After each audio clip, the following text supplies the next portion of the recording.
This morning, President Trump is set to become the first sitting president to attend arguments at the Supreme Court as the justices decide whether his order limiting birthright citizenship is constitutional.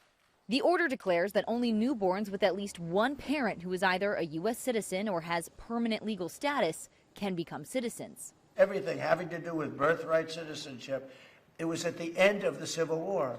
The reason was it had to do with the babies of slaves and the protection of the babies of slaves.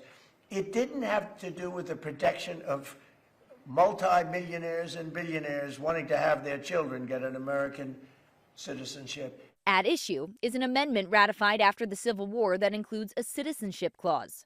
Opponents of Trump's order say that clause applies to anyone born in the U.S., regardless of their parents' legal status. The Trump administration argues the clause doesn't go that far. Opponents note every court that's considered Trump's order so far has struck it down. If you compare an executive order to the 14th Amendment, a Supreme Court decision that's 125 years old, and multiple congressional statutes, it shouldn't be a fair fight. In 1898, the Supreme Court examined this issue in the case U.S. versus Wong Kim Ark. The justices ruled children born in the U.S. to non-citizens are Americans by law. We spoke to Wong Kim Ark's great-grandson.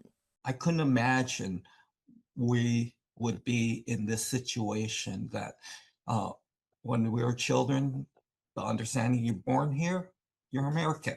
Trump's order, if held up by the court, could have far-reaching consequences. Civil rights groups warn that if it's allowed to take effect, parents will face a bureaucratic nightmare across the board when they give birth and potentially put thousands of babies every year at risk of arrest and deportation from the only country they've ever known. Sophie Flay, ABC News, New York.